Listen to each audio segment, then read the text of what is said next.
ناظرین، آج جو ہم نے موضوع منتخب کیا ہے وہ سوال کی اہمیت، یعنی کہ آپ صلی اللہ علیہ وآلہ وسلم نے فرمایا کہ سوال کیا کرو، لیکن سوال یہ پیدا ہوتا ہے کہ سوال کرنے کی اہمیت کیا ہے، سوال کرنے سے علم میں اضافہ ہوتا ہے تو کون سے سوال کرنے چاہیے، کس طرح کا سوال ہونا چاہیے، کس سے سوال کرنا چاہیے ہمیں، یہ تمام تر چیزیں ہمارے دل و دماغ کے اندر جو ہے گردش کرتی ہیں۔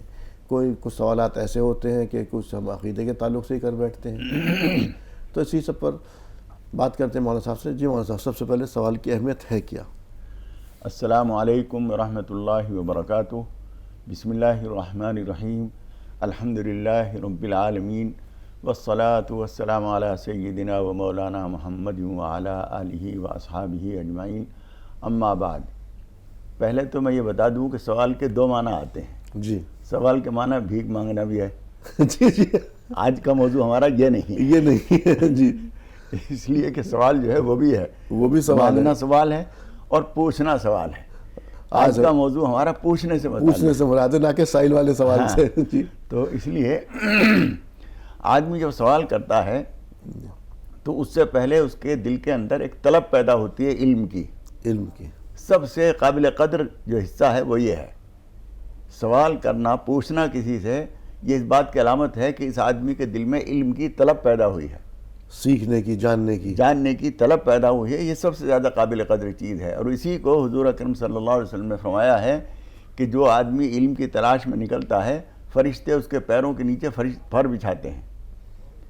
یہ ان الفاظ کی وجہ سے نہیں، جو پوچھنے کے لیے جو الفاظ نکالے گا وہ اس کی وجہ سے نہیں، اس کے دل کے اندر جو علم کی چاہت پیدا ہوئی ہے، اس بات کی وہ قدر ہوتی ہے کہ فرشتے اس کے پیروں کے نیچے پر بچھاتے ہیں، اس خواہش کی بدولت۔ ہاں، اس خواہش کی برکت سے۔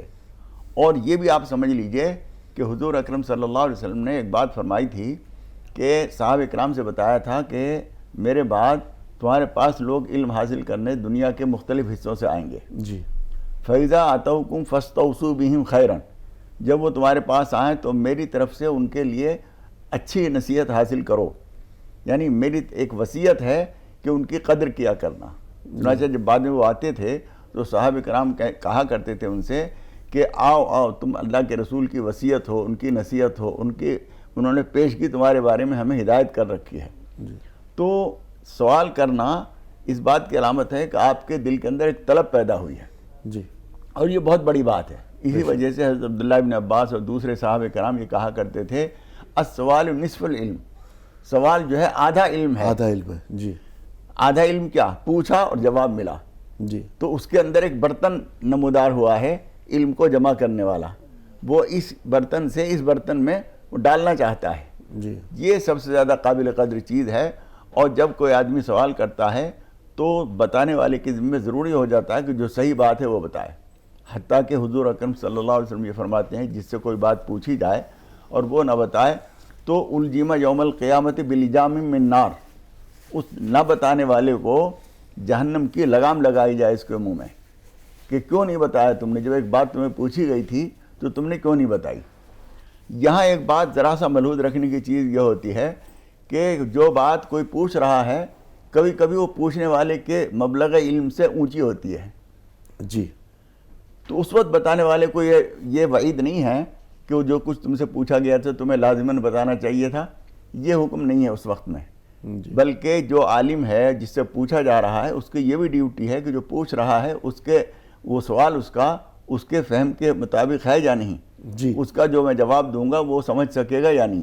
مثال کے طور پر آپ کی اہلیہ حاملہ ہیں، جی، اور آخری دن چل رہے ہیں، رات کو ان کے یہاں بچہ پیدا ہوا، اب صبح آپ کا پہلا بیٹا جو ہے جو 3 سال کا یا 4 سال کا ہے، اس نے دیکھا کہ رات تک امی کے برابر میں کوئی بچہ نہیں تھا، اب ایک اور بچہ اب ایک چھوٹا سا بچہ اس کے برابر میں ہے، اب وہ پوچھ رہا ہے امی یہ کہاں سے آیا؟ انہوں نے کہا بیٹا تمہارا بھائی ہے یہ۔ جی، امی کہاں سے آیا؟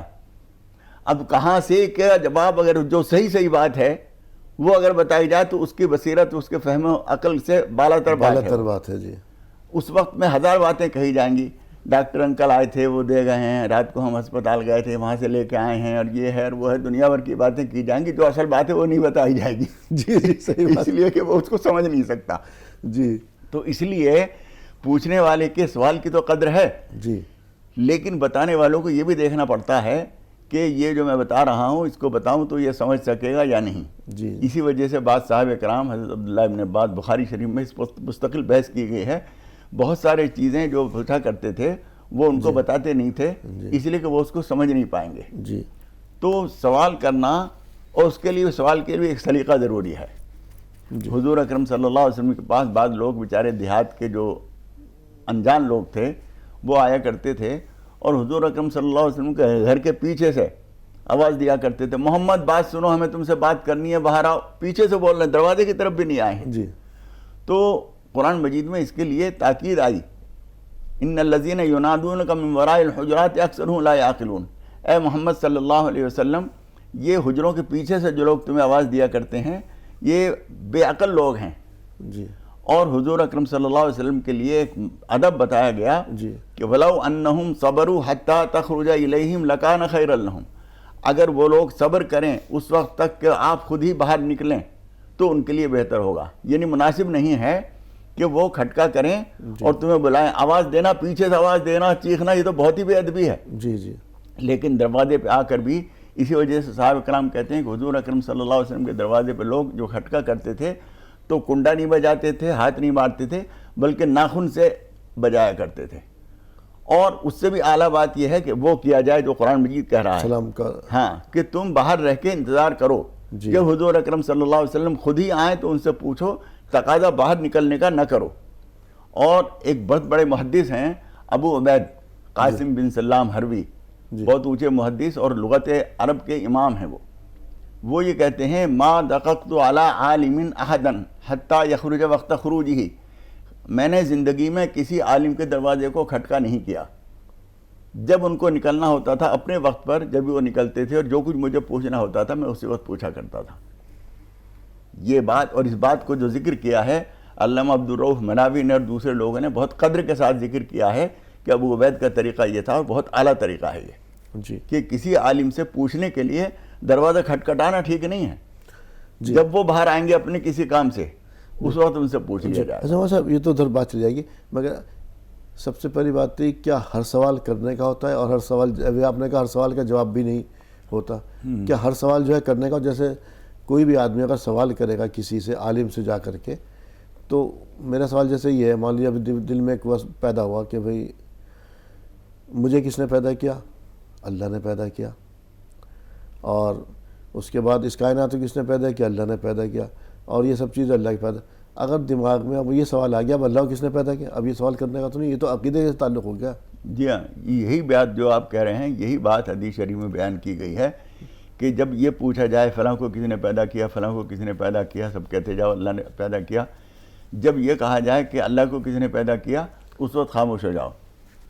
اب عقیدے میں حملہ ہو گیا. ہاں, عقیدے کا معاملہ ہو گیا. اس لیے کہ اگر ہم یہ کہیں گے تو اللہ کو کسی نے پیدا کیا, تو اللہ کو تو کسی نے پیدا کیا نہیں ہے, ہمیشہ سے ہے وہ, اس کو پیدا کرنے والا نہیں, اس کو ابتدا کی کوئی ابتدا نہیں, اس کا کوئی آغاز نہیں, اس کا کوئی انجام نہیں. تو ہر سوال کرنے کا نہیں ہوتا, اور دوسرے کہ ہر سوال کا جواب دینا بھی ٹھیک نہیں ہوتا. جیسے بہت سارے عقائد کے معاملات ہیں جی, جو یقین کرنے کی چیزیں ہیں, ان میں جیسے آخرت کی چیزیں ہیں, تقدیر کا معاملہ ہے, تقدیر کے بہت سارے مسائل ایسے ہیں جو وہ گتھیاں سلجھ نہیں سکتی. اچھا, ہمارا طریقہ کار سوال کا کیا ہونا چاہیے؟ جیسے صحابہ کرام کا تھا کہ آپ صلی اللہ علیہ وسلم نے کہا کہ بہت جلدی ایک فتنہ رونما ہوگا. جی, تو حضرت علی تعالیٰ نے فرمایا بس اتنا معلوم کیا, آپ ہمیں یہ بتائیے اس سے بچنے کا طریقہ کیا ہے. یہ نہیں کہا انہوں نے کہ دائیں سے آئے گا, بائیں سے آئے گا, کس طریقے کا ہوگا, کیا ہوگا, کیا نہیں ہوگا, کیا ہوگا, اس طریقے کا سوال نہیں. ہمارے سوالات کچھ اس طریقے کے ہوتے ہیں کیونکہ آج کا جو دور ہے وہ جدید دور ہے, اس کے دماغ میں نئے نئے سوالات پیدا ہوتے ہیں. تو اس سے کس طرح کا سوال کرنا چاہیے اسے جو کرنے والا ہے, اور جواب دینے والا بھی جو کہ اسے, کیونکہ آج کے دور کے جو سوالات ہیں اسے مطمئن بھی کرنا ہے آپ کو. جی جی جی, دیکھیے سوالات کا معاملہ یہ ہے کہ مثال کے طور پر سائنسی چیزیں ہیں. سائنس کا ایک طالب علم اپنے استاد سے ہر چیز کو پوچھ سکتا ہے, یہ پانی ہے کس چیز سے بنا ہے, کیا کیا اس کے اجزاء ہیں, اس کو ہم اگر اڑانا چاہیں تو کیا. وہ مادی چیزیں ہیں, مادی چیزوں میں غور فکر کرتے رہیے, کوئی حرج نہیں ہے. لیکن مستقبل میں فلاں فتنہ آئے گا, جیسے حضور اکرم صلی اللہ علیہ وسلم نے بہت سے فتنوں کے بارے میں بتایا, اس وقت میں صحابہ کرام, اس لیے کہ ان کے سمجھ لینے سے کوئی اہمیت نہیں ہے, فتنہ جو ہے اس کے جو خطرناکی ہے اس کو سمجھنا چاہیے، اس سے کس طرح سے ہم بچیں۔